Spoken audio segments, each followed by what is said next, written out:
dear students. I hope everyone is fine and everyone learned what I took in the last class. Anyway, let's start a new section of our chapter today.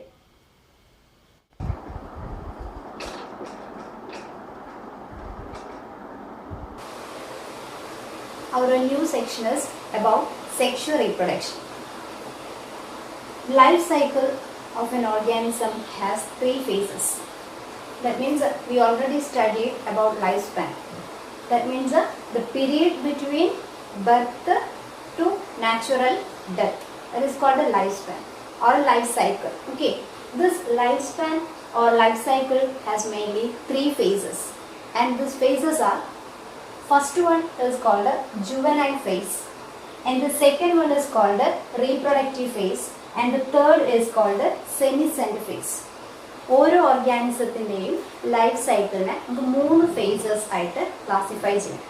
ഒന്നാമത്തെ ഫേസിന് പറയുന്ന പേരാണിത് juvenile phase. Second phase is called reproductive phase and the third phase is called senescent face.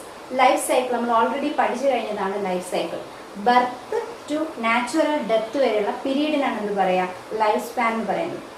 അപ്പം ഒരു ഓർഗാനിസത്തിൻ്റെ ഏതെങ്കിലും ഒരു ഓർഗാനിസത്തിനെ എക്സാമ്പിളായിട്ട് എടുത്തു കഴിഞ്ഞാൽ, അല്ലെങ്കിൽ ഹ്യൂമൻ ബീയിങ്സിനെ തന്നെ നമ്മൾ എക്സാമ്പിളായിട്ട് എടുത്തു കഴിഞ്ഞാൽ നമുക്കറിയാം, ബർത്ത് തൊട്ട് ഡെത്ത് വരെ നടക്കുന്ന ആ ഒരു പീരീഡ്, നാച്ചുറൽ ഡെത്ത് വരെയുള്ള ആ ഒരു കാലഘട്ടം, ആ ഒരു പീരീഡ് നമുക്ക് ഡിഫറെൻ്റ് ആയിട്ട് ക്ലാസിഫൈ ചെയ്യാം. അതാണ് മെയിനായിട്ട് ഇവിടെ 3 ഭാഗങ്ങളായിട്ട് എക്സ്പ്ലെയിൻ ചെയ്യുന്നത്.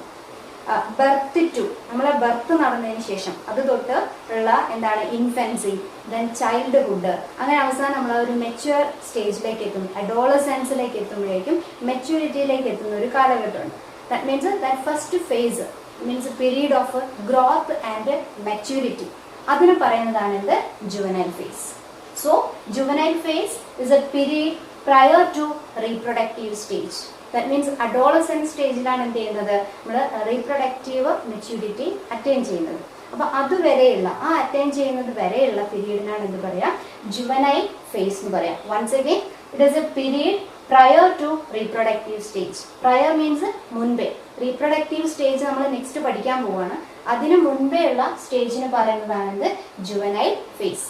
അപ്പോൾ നമ്മളെ ലൈഫിൽ നമുക്ക് തന്നെ ഓർത്താൽ അറിയാം, ഹ്യൂമൻ ബീയിങ്സിന്റെ കേസിലാണെങ്കിലും ആദ്യം നമ്മൾ എന്താ ചെയ്യുന്നത്, നമ്മളെ ഗ്രോത്ത് ഡെവലപ്മെന്റ് നടക്കുന്ന ടൈമാണെന്ത്, ആദ്യത്തേത്. ആ സമയമാണെന്ത് juvenile phase. Individuals undergo growth and maturity. Okay, അപ്പൊ അഡോളസെൻസിൽ എത്തുമ്പോൾ നമുക്ക് മെച്യൂരിറ്റി ലെവലിലേക്ക് പോവാണ്. ഫിസിക്കലി മെന്റലി ഒക്കെ എന്തിലേക്ക് പോവാണ്, മെച്യൂരിറ്റി. ആ ഒരു മെച്യൂരിറ്റി എത്തിക്കഴിഞ്ഞാൽ ആ സ്റ്റേജിന് പറയുന്നതാണിത് reproductive phase. Second phase that is reproductive face.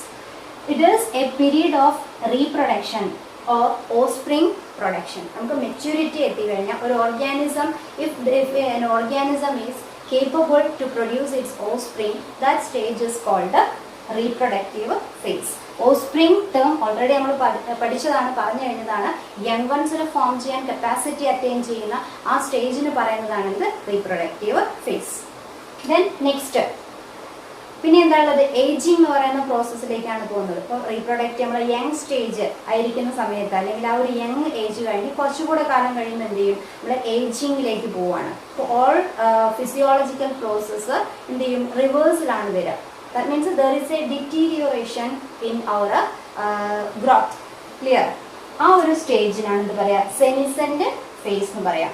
So it is a period between reproductive maturity and death. അപ്പം ഏജിങ്ങിലേക്ക് പോകുന്നു, ഫൈനലി ഒരു ഓർഗാനിസത്തിന്റെ നാച്ചുറൽ ഡെത്തിലേക്കാണ് പോവുക. ആ ഒരു സ്റ്റേജിനാണ് നമ്മൾ എന്ത് പേരിട്ട് വിളിക്കുന്നത്, that is called senescent phase. Clear? Once again, life cycle has 3 phases. First one is juvenile phase, then second is called reproductive phase, and the third is called the senescent phase. First growth development നടക്കുന്നു, maturity വരെയുള്ള stage ആണ് juvenile phase. Period of reproduction or offspring production is called reproductive phase. And the last maturity കഴിഞ്ഞതിന് ശേഷം aging, death, ആ ഒരു ടൈമിനെയാണ് എന്ത് പറയുന്നത്, senescent phase എന്ന് പറയുന്നത്. ഓക്കെ,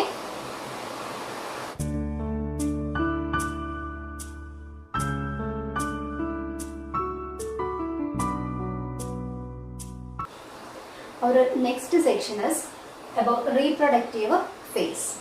That means ഈ ഒരു ചാപ്റ്റർ ബോട്ടണിയിൽ വരുന്നതായത് കാരണം ഇതിലുള്ള എല്ലാ കാര്യങ്ങളും പക്ഷേ മാക്സിമം കാര്യങ്ങൾ പ്ലാന്റ്സിനെ റിലേറ്റ് ചെയ്തുകൊണ്ടാണ് എക്സ്പ്ലെയിൻ ചെയ്യുന്നത്. ഓക്കെ, അപ്പം നെക്സ്റ്റ് നമ്മൾ പഠിക്കാൻ പോകുന്നത് ഫ്ലവറിങ് ഇൻ പ്ലാന്റ്സ് എന്ന് പറയുന്ന ഒരു ഭാഗമാണ്. പ്ലാന്റ്സിൽ ഫ്ലവറിങ് നടക്കുന്നതിനെ മെയിനായിട്ട് അതിൻ്റെ ബേസിൽ നമുക്ക് രണ്ടായിട്ട് ക്ലാസിഫൈ ചെയ്യാം. That means first one is called monocarpic plants and the second is called polycarpic plants. Already നമ്മൾ പറഞ്ഞു കഴിഞ്ഞതാണ് ഒരു പ്ലാന്റിന്റെ റീപ്രൊഡക്റ്റീവ് പാർട്ടാണ് അതിന്റെ ഫ്ലവർ എന്നുള്ളത്. അപ്പോൾ when this plant attain its maturity then it goes to flowering. So first monocarpic plants എന്ന് പറഞ്ഞു കഴിഞ്ഞാൽ plants which flower once in their lifetime. ഒരു പ്ലാന്റിന്റെ ലൈഫ് ടൈം എടുക്കുകയാണെങ്കിൽ ദാറ്റ് മീൻസ് ലൈഫ് സ്പാൻ എടുക്കുകയാണെങ്കിൽ ആ ലൈഫ് സ്പാനിൽ ഒരു പ്രാവശ്യം മാത്രം ഫ്ലവർ ചെയ്യുന്ന പ്ലാന്റ്സ് വരുന്ന കാറ്റഗറിയാണിത് monocarpic plants. Plants which flower once in their lifetime. Example നമുക്ക് ഒരുപാട് എക്സാമ്പിൾ അറിയാം അങ്ങനെയുള്ള പ്ലാന്റ്സിൻ്റെത്. Rice plant that means paddy എന്ന് പറയുന്ന നെല്ല് അല്ലേ, അതേപോലെ വീറ്റ് ഗോതമ്പ്, അതൊക്കെ എങ്ങനെയുള്ളതാണ്? അത് ഫ്ലവറിങ് നടന്നു, ഫ്രൂട്ട് കഴിഞ്ഞാൽ പിന്നെ എന്ത് കഴിഞ്ഞു, അതിന്റെ ലൈഫ് സ്പാൻ കഴിയാണ്. അതേപോലെ ബനാന, ഇതൊക്കെ എന്തിൽ വരുന്നതാണ്? മോണോകാർപ്പിക് പ്ലാന്റ്സിന്റെ എക്സാമ്പിൾ ആണ്. മോണോകാർപ്പിക് പ്ലാന്റ്സിൽ തന്നെ special type life span life time കാണിക്കുന്ന പ്ലാന്റ്സിന് എക്സാമ്പിൾ ആണ് ഒന്ന് ബാംബു. ബാംബു അറിയുന്നതാണ്, മുളയാണ് എന്ത് ബാംബു. ആ ബാംബുവിന്റെ കേസിലാണെങ്കിൽ ആ ബാംബു അതിന്റെ മെച്യൂരിറ്റിയിൽ എത്തിക്കഴിഞ്ഞാൽ മീൻസ് ഗ്രോത്ത് ഡെവലപ്മെന്റ് എല്ലാം കഴിഞ്ഞ് മെച്യൂരിറ്റിയിൽ എത്തുമ്പോൾ ചിലപ്പം 50 to 100 years ആയിട്ടുണ്ട്. ദാറ്റ് മീൻസ് ആ ഒരു ടൈമിലാണ് എന്ത് ചെയ്യുന്നത്, ഫ്ലവറിങ് നടക്കുന്നത്. അപ്പോൾ ബാംബു ഒരു സ്പെഷ്യൽ കേസാണ്. ഇത്രയും ഇയേഴ്സ് ഉള്ളത് കാരണം എന്താണ്, it's A special case. Okay, എന്നിട്ട് എന്ത് ചെയ്യും, many number of flowers and fruits ഉണ്ടാവുന്നു. എന്നിട്ട് അതിന്റെ ഡെപ്തിലേക്ക് പോവാണ്. ദെൻ നെക്സ്റ്റ് പ്ലാന്റ് ആണ് സ്ട്രോബിലാന്തസ് കുന്തിയാന എന്നാണ് അതിന്റെ പേര്. ഓർമ്മിച്ചു വെക്കുക, എപ്പോഴും സയന്റിഫിക് നെയിം എഴുതാനായിട്ട് ചോദിക്കുന്ന ഒരു പ്ലാന്റ് ആണിത്. This one Strobilanthes kunthiana. ഒരു കോമൺ ആയിട്ട് പറയുന്ന നീലക്കുറിഞ്ഞി, അതിന്റെ സയന്റിഫിക് നെയിം ആണിത് സ്ട്രോബിലാന്തസ് കുന്തിയാന. ഓക്കെ, അതിന്റെ കേസിൽ നമുക്ക് അറിയാവുന്നതാണ് it flowers only in 12 years. 12 yearsനിടയിലാണ് എന്ത് ചെയ്യുന്നത്, അത് ഫ്ലവറിങ് നടക്കുന്നത്. 12 years ഗ്രോത്തിന് ശേഷമാണ് എന്തിലേക്ക് പോകുന്നത്, ഫ്ലവറിംഗിലേക്ക് പോകുന്നത്. സോ monocarpic plants കാണും. Plants which are flower once in their lifetime are called monocarpic plants. Okay, then next category, second category is called polycarpic plants. Polycarpic means plants which flower every year. നമുക്ക് common ആയിട്ട് അറിയാവുന്ന ബാക്കി plants നോക്കുകയാണെങ്കിൽ every year അതിൽ flower ചെയ്യുന്ന ആൾക്കാർക്കാണ് എന്ത് പറയാം, polycarpic. Example mango tree. Mango tree അറിയാം, നമ്മുടെ വീട്ടിലെ മാംഗോ ട്രീ ആണെങ്കിൽ എന്ത് ചെയ്യുന്നുണ്ട്, എവറി ഇയർ അല്ലെങ്കിൽ എപ്പോഴും ഓരോ ഗ്യാപ്പ് വെച്ചിട്ട് എവറി ഇയർ അല്ലെങ്കിൽ 2 year ഗ്യാപ്പിലൊക്കെ അത് ഫ്ലവറിംഗിലേക്ക് പോകുന്നുണ്ട് അല്ലെ. അതേപോലെ അതിൽ ഫ്രൂട്ട് ഉണ്ടാവുന്നുണ്ട്. അതുപോലെ തന്നെ എന്താണ് ജാക്ക് ഫ്രൂട്ട്. അപ്പൊ ഇതുപോലെ എവറി ഇയർ ഫ്ലവറിംഗ് നടത്തുന്ന പ്ലാന്റ്സിനാണ് എന്ത് പറയുന്നത്, പോളികാർപ്പിക് പ്ലാന്റ്സ്. അതുപോലെ എനിക്ക് അറിയാവുന്ന ടേം ആണ് എന്ത്, biennial plants, annual plants, perennial plants എന്നൊക്കെ കേട്ടിട്ടുണ്ടാവും. അതിൽ പെരനിയൽ പ്ലാന്റ്സ് വരുന്ന ഒരു കാറ്റഗറിയാണ് എന്ത്, ഈ പറഞ്ഞ പോളികാർപ്പിക്. ആനുവൽ ഒക്കെ ആണെങ്കിൽ നമ്മൾ പറഞ്ഞ ഈ ഫസ്റ്റ് കാറ്റഗറിയിലാണ് വരുന്നത്. Okay, next is about reproductive phases of mammals. മാമൽസിലുള്ള റീപ്രൊഡക്റ്റീവ് ഫേസ്.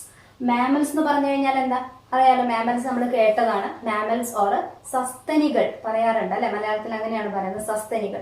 എന്താണ് മാമൽസ് എന്ന് പറഞ്ഞാൽ, they are a group in vertebrates. നമ്മൾ വേർട്ടിബ്രേറ്റ്സിനെ പഠിച്ചതാണ്, നട്ടലുള്ള ജീവികളെ ക്ലാസിഫിക്കേഷൻ പഠിക്കുമ്പോൾ അതിൽ പഠിക്കുന്നതാണ് fishes, then amphibians, reptiles, birds and then mammals. Okay, അപ്പൊ ആ സസ്തനികൾ ഓർ മാമൽസിന് എന്തിനുള്ള കഴിവുണ്ട്, they can give birth to their young ones and they can feed their young ones. Okay, ആ മാമൽസിൽ കാണുന്ന റീപ്രൊഡക്റ്റീവ് ഫേസസ് ആണ് നെക്സ്റ്റ് നമ്മൾ പഠിക്കാൻ പോകുന്നത്. ആ മാമൽസിൽ 2 ടൈപ്പ് സൈക്ലിക് ചേഞ്ചസ് ആണ് കാണുന്നത്. ആ സൈക്ലിക് ചേഞ്ചസ് ആണ് എന്ത്, first one is called oestrus cycle എന്നാണ് പറയാം. Then the second is called menstrual cycle. Okay, then come to this first one, that is oestrus cycle. This type of cyclic changes found in non-primate mammals. Non-primate കാറ്റഗറിയിൽ വരുന്ന മാമൽസിലാണ് എന്ത് കാണുന്നത്, oestrus cycle. എന്താണ് primate, non primate? Humans എന്ന് പറഞ്ഞു കഴിഞ്ഞാൽ ഏതിൽ വരുന്നതാണ്? പ്രൈമേറ്റിൽ വരുന്നതാണ്. നമുക്ക് നെക്സ്റ്റ് പഠിക്കാൻ പോകുന്ന സെക്ഷനിലാണ് ഹ്യൂമൻസ്. ദാറ്റ് മീൻസ് നമുക്ക് ഇങ്ങനെ ഹോൾഡ് ചെയ്യാൻ പറ്റുന്ന അല്ലെ ആ ഗ്രൂപ്പിനെയാണ് ശരിക്കും എന്ത് പറയുന്നത്? പ്രൈമേറ്റ്സ് എന്ന് പറയുന്നത്. പക്ഷെ നമ്മൾ ഈ ഒരു 3 ഫിംഗേഴ്സ് തമ്പിന് ഓപ്പോസിറ്റ് ആയിട്ട് വരുമ്പോൾ ഹോൾഡ് ചെയ്യാൻ പറ്റുന്ന ആൾക്കാരാണ് അല്ലെ ഹ്യൂമൻസ്. അതേപോലെ മങ്കീസ്, ഏപ്സ് അതൊക്കെ വരുന്ന കാറ്റഗറിയാണ് പ്രൈമേറ്റ്സ്. അപ്പൊ അവരല്ലാത്ത ഗ്രൂപ്പിനെയാണ് എന്ത് പറയുന്നത്? നോൺ പ്രൈമേറ്റ്സ് എന്ന് പറയാം. അപ്പൊ ആ നോൺ പ്രൈമേറ്റ്സ് എന്ന് പറയുമ്പോൾ അറിയാം, റാറ്റ് എക്സാമ്പിൾ ആണ്. റാറ്റ്, ദെൻ ഷീപ്പ്, കൗ, ഡീർ, ടൈഗർ, ഇങ്ങനെയുള്ള കുറെ എക്സാമ്പിൾസ് എന്തിൽ കാണാം? നമുക്ക് ഈസ്ട്രസ് ആയിട്ടുള്ള ഓർഗാൻസ്, ഈസ്ട്രസ് സൈക്കിൾ കാണുന്ന നോൺ പ്രൈമേറ്റ്സിന് എക്സാമ്പിൾ ആണ്. ഇനി ഇതിന്റെ ഈ ഒരു സൈക്കിളിന്റെ ക്യാരക്ടർ എന്ന് പറഞ്ഞു കഴിഞ്ഞാൽ ഇതില് ആ റീപ്രൊഡക്റ്റീവ് ഫേസിൽ ഒരു ചെറിയൊരു സമയം ഒരു സീസൺ എന്തായിരിക്കും? ഈസ്ട്രസ് ഓർ ഹീറ്റ് പീരീഡിലാണ് ആ ഓർഗാനിസം ഉണ്ടാവുന്നത്. മെയിൻലി അതിന്റെ ഫീമെയിൽ, ഇതിൽ വരുന്ന ഫീമെയിൽ ഈസ്ട്രസ് ഓർ ഹീറ്റ് പീരീഡിലേക്ക് എൻട്രി ചെയ്യും. ആ സമയത്ത് അതിന്റെ ബ്ലഡിൽ high level of oestrogen production നടക്കുന്നു. Oestrogen means it is a female hormone, female reproductive hormone ആണ് എന്ത്? ഈസ്ട്രജൻ. അപ്പോൾ ഹൈ ലെവൽ ഈസ്ട്രജൻ പ്രൊഡക്ഷൻ നടക്കുമ്പോൾ ആ ഫീമെയിൽ എന്ത് പീരീഡിലാണ് ഉണ്ടാവുക? ഈസ്ട്രസ് ഓർ ഹീറ്റ് പീരീഡിലേക്ക് എൻട്രി ചെയ്യുന്നു. ആ സമയത്താണ് അത് മെയിലിനെ അട്രാക്ട് ചെയ്യുന്നതും അത് കോപ്പുലേഷൻ ഓർ മേറ്റിംഗ് പ്രോസസ്സിലേക്ക് പോകുന്നത്. അപ്പോൾ അങ്ങനെ ഹീറ്റിംഗ് പീരീഡ് ഓർ ഈസ്ട്രസ് വരുന്ന സമയത്ത് മാത്രമാണ് അതിൽ മേറ്റിംഗ് നടക്കുന്നത്. അങ്ങനെയുള്ള ഗ്രൂപ്പിനെ പറയുന്ന പേരാണ് എന്ത്? Oestrus cycle. ഓക്കെ, അല്ലെങ്കിൽ ആ ഗ്രൂപ്പ് ആണ് നമ്മൾ ഇതിൽ പഠിക്കുന്നത്, first one. Then come to the second, menstrual cycle എന്ന് പറഞ്ഞു കഴിഞ്ഞാൽ എവിടെ കാണുന്നതാണ്? It is present in primate mammals. That means humans include ചെയ്യുന്ന ഗ്രൂപ്പാണ് ഇത് പ്രൈമേറ്റ് എന്ന് പറയുന്നത്. അപ്പൊ എക്സാമ്പിൾ ആരൊക്കെയാണ്? ഹ്യൂമൻസ് ഉണ്ട്, അതേപോലെ മങ്കീസ്, ഏപ്സ്, ഇതിലൊക്കെയാണ് ഏത് വരുന്നത്? ഈ മെൻസ്ട്രൽ സൈക്കിൾ. നമുക്കറിയാം ഹ്യൂമൻസിൽ നടക്കുന്ന ഒരു പ്രോസസ്സ് തന്നെയാണ്, ഹ്യൂമൻ ഫീമെയിൽ വരുന്ന ഒരു പ്രോസസ്സാണ് എന്ത്? മെൻസ്ട്രേഷൻ അല്ലെ. അപ്പൊ മെൻസ്ട്രേഷൻ വരുന്ന മെൻസ്ട്രൽ സൈക്കിളുള്ള കാറ്റഗറിയാണ് ഇത്. അപ്പൊ ഇവിടെയാണെങ്കിൽ ഫസ്റ്റ് കാറ്റഗറിയിൽ എന്തില്ല? ആ മെൻസ്ട്രൽ സൈക്കിൾ എന്ന് പറയുന്നത് അതിന്റെ ഫീമെയിലില് ഇല്ലാത്ത പ്രോസസ്സാണ്. അപ്പൊ ഇവിടെയാണ് അത് കാണുന്നത്. അപ്പൊ ഇവിടെയാണെങ്കിൽ ഈ ഒരു സൈക്കിൾ, മെൻസ്ട്രൽ സൈക്കിൾ കാണിക്കുന്ന പ്രൈമേറ്റ് ഓർഗാനിസത്തിന്റെ കേസിൽ നേരത്തെ പറഞ്ഞതുപോലെ ഫസ്റ്റ് കാറ്റഗറിയിൽ പറഞ്ഞ പോലെ ഹീറ്റ് പീരീഡ് അങ്ങനെയുള്ള ഒരു പീരീഡിന്റെ ആവശ്യമില്ല. That means copulation can be at any time of years. ഏത് സമയത്ത് വേണമെങ്കിലും മേറ്റിംഗ് ഓർ കോപ്പുലേഷൻ നടക്കാനുള്ള പോസിബിലിറ്റി ഉണ്ട്. അപ്പൊ അവർ വരുന്ന ഈ ഗ്രൂപ്പാണ് menstrual cycle. First one oestrus cycle. അപ്പൊ ക്വസ്റ്റ്യൻ എന്താണ്? റീപ്രൊഡക്റ്റീവ് ഫേസസ് ഓഫ് മാമൽസ് ചോദിക്കും. 2 ടൈപ്പ്, 2 ടൈപ്സ് എന്ന് പറഞ്ഞിട്ട് ഇത്രയും കാര്യങ്ങൾ എക്സ്പ്ലെയിൻ ചെയ്യാം. നെക്സ്റ്റ് ഒരു ഇമ്പോർട്ടൻറ്റ് ക്ലാസിഫിക്കേഷൻ ആണ് seasonal breeders and continuous breeders. Okay, important ആണ്, എപ്പോഴും ചോദിക്കുന്നതാണ്. Distinguish between seasonal breeders and continuous breeders. അപ്പോൾ ഫസ്റ്റ് വൺ നോക്കാം. Animals which reproduce at a particular period of the year, that is called seasonal breeders. എന്ന് പറയുന്നത് കേൾക്കുമ്പോൾ തന്നെ നമുക്ക് ഓർമ്മ വരണം, ഇപ്പോൾ ഓൾറെഡി പഠിച്ചു കഴിഞ്ഞ സാധനമാണ്. എന്ന് പറഞ്ഞാൽ നോൺ പ്രൈമേറ്റ്സ് നമ്മൾ പഠിച്ചു അല്ലെ, ഈസ്ട്രസ് സൈക്കിൾ പഠിച്ചു. ആ ഈസ്ട്രസ് സൈക്കിൾ കാണിക്കുന്ന നോൺ പ്രൈമേറ്റ്സിനെ തന്നെയാണ് എന്ത് പറയുന്നത്? സീസണൽ ബ്രീഡേഴ്സ് എന്ന് പറയാം. ദാറ്റ് മീൻസ് ഇപ്പോൾ പറഞ്ഞതാണ്, ഓൾറെഡി നമ്മൾ പഠിച്ചു കഴിഞ്ഞു. This non primates, in case of this non-primate female, there is a estrus or a heat period. അല്ലെ, അപ്പൊ ആ ഒരു സ്പെഷ്യൽ ടൈമിലാണ് അല്ലെങ്കിൽ ആ ഒരു സീസണിൽ മാത്രമാണ് എന്ത് ഫീമെയിലില് ഈസ്ട്രസ് ഓർ ഹീറ്റിംഗ് പീരീഡ് ഉണ്ടാകുന്നത്. ആ സമയത്താണ് അതിന്റെ ബ്ലഡ് ലെവലില് ഈസ്ട്രജൻ അളവ് കൂടുന്നതും മെയിലിനെ അട്രാക്ട് ചെയ്യുന്നതും. അപ്പോൾ ഒരു സീസണിൽ മാത്രം ആ ഒരു സൈക്ലിക് ചേഞ്ച് നടക്കുന്നത് അല്ലെങ്കിൽ റീപ്രൊഡക്റ്റീവ്ലി ആക്റ്റീവായി മാറുന്ന അവർക്കാണ് എന്ത് പറയാ? Seasonal breeders. Okay, that means animals which reproduce at a particular period of the year. അപ്പോൾ നെക്സ്റ്റ് എന്തായിരിക്കാം? കണ്ടിന്യൂസ് ബ്രീഡർ എന്ന് പറയുമ്പോൾ എന്തായിരിക്കാം? അതിന്റെ കൂടെ നമ്മൾ പഠിച്ചത് ആരെയാണ്? പ്രൈമേറ്റ്സിന്റെ കേസിലാണ്. That means humans, monkeys, apes ഒക്കെ വരുന്ന കേസ് പഠിച്ചു. അപ്പൊ അവരെ പറ്റി animals which continue to breed throughout the life span. Breed അല്ലെങ്കിൽ എന്ത് തന്നെയാണ് മീനിങ്? റീപ്രൊഡ്യൂസ് തന്നെയാണ് മീനിങ്. എന്നുവെച്ചാൽ നമുക്കൊരു സ്പെഷ്യൽ സീസൺ ഇല്ലാതെ അവരുടെ ലൈഫ് സ്പാനിൽ ഓരോ ഇയറിലാണെങ്കിലും എപ്പോഴാണെങ്കിലും ബ്രീഡ് ചെയ്യാൻ ഓർ റീപ്രൊഡ്യൂസ് ചെയ്യാൻ പറ്റുന്ന ആൾക്കാർക്കാണ് എന്ത് പറയുന്നത്? Continuous breeders. അപ്പൊ ആരാണ് എക്സാമ്പിൾ? പ്രൈമേറ്റ്സ്. പ്രൈമേറ്റ്സിൽ ആരൊക്കെയായിരുന്നു വരുന്നത്? ഹ്യൂമൻസ്, മങ്കീസ്, ഏപ്സ്, ഇതൊക്കെ പഠിച്ചല്ലോ. അപ്പോൾ ഈ രണ്ട് ക്ലാസിഫിക്കേഷൻ അവരുടെ കൂടെ തന്നെ ചേർത്ത് പഠിക്കുക. Oestrus cycle, menstrual cycle. Oestrus cycle കാണിക്കുന്ന organism, that means they are called seasonal breeders.